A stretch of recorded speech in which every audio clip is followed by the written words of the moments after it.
This presentation will help you write Essay 1, which is the analytical essay. The length is 2 to 4 pages. It's worth 100 points, and that's 10% of your grade. Pay attention to the deadlines. The ungraded rough draft is due Saturday of week 1. The 100-point version is due the following Saturday, week 2. There's no late assignments on the rough draft, never any exceptions, because you want to get started and work 2 weeks instead of 1, and I need time also to give students feedback.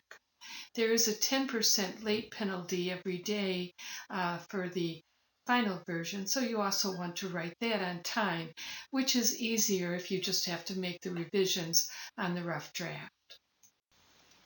Now, you want to analyze the 3 basic phases of the writing process. That's planning, drafting, and revising.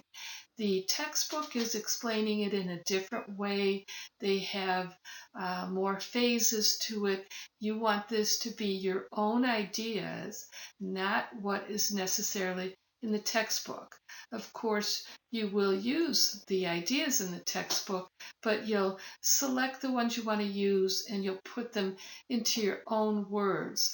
You might want to have this all about a particular student writing one type of essay, maybe something on buying a car or deciding whether to live in a apartment or home. It can be any topic that you like as an illustration. That's only one suggestion. That's what some students do to make it their own essay and not sound something like pages out of a textbook. So give that some thought. But the major thing to do here is to write about planning, drafting, and revising. Those 3 major phases.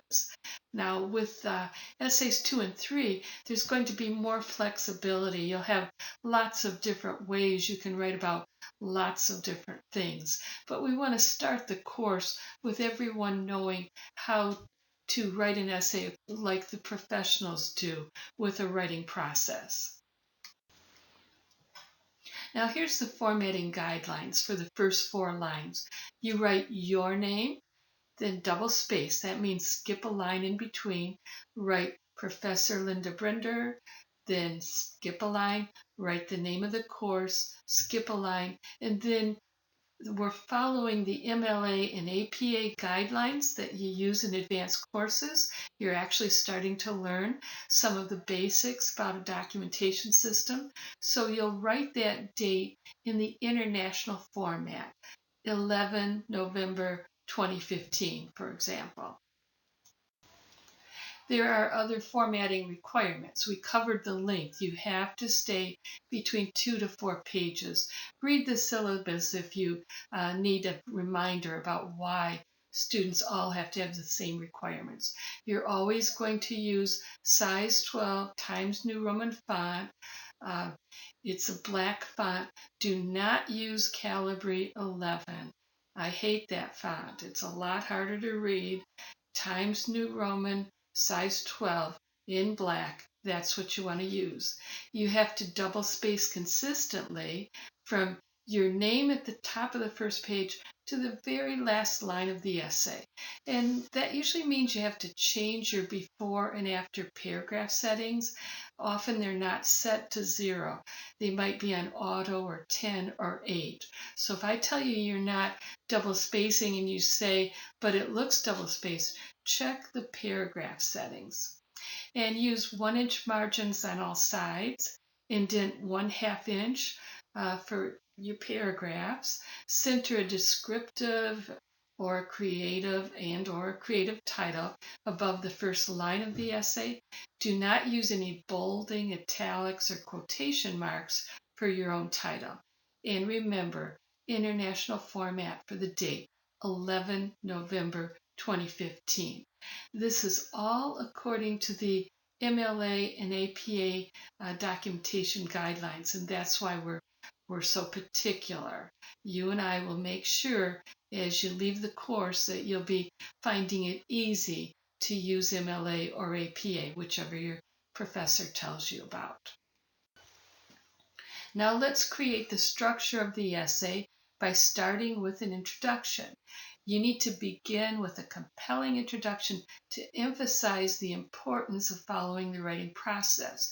Now you could do this with an anecdote if you're going to do the thing with a student writing a particular type of essay, something maybe about history, whatever.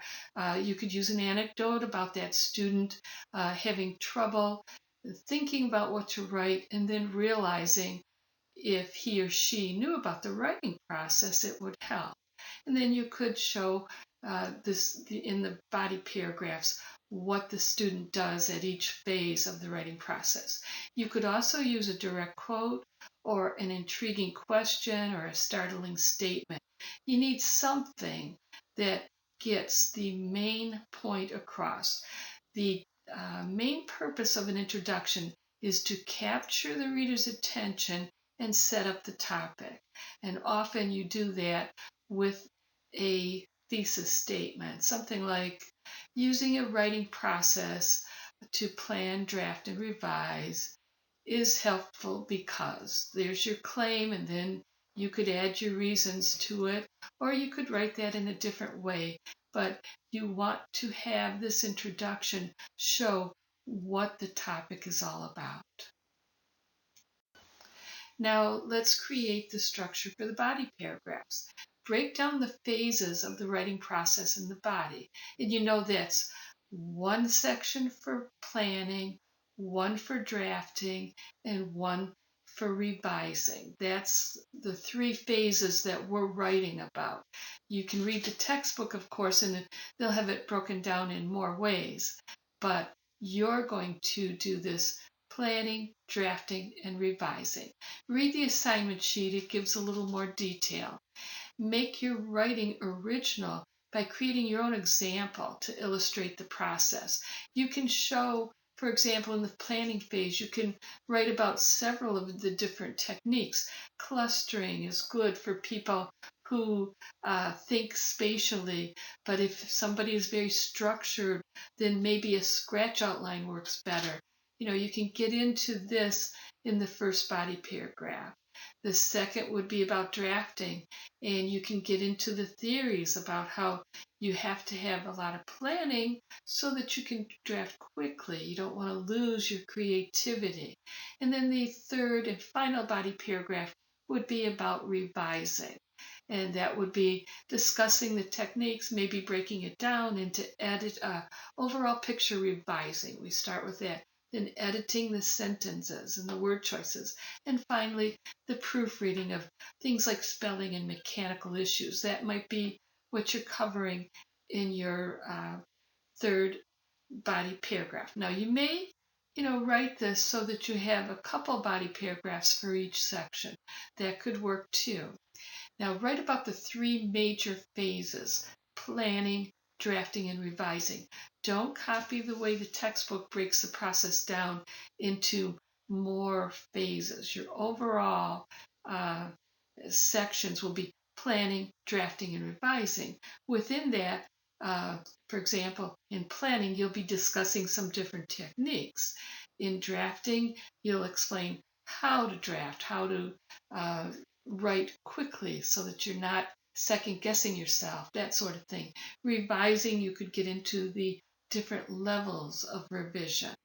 So you will have multiple paragraphs in the body.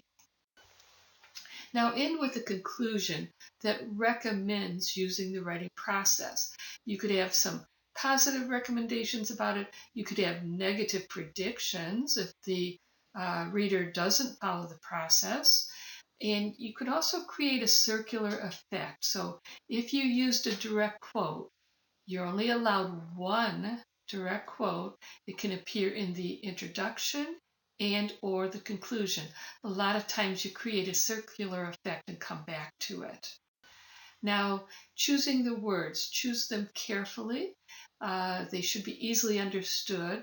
They should be concise. You should use correct grammar and spelling, and proofread to eliminate typographical errors.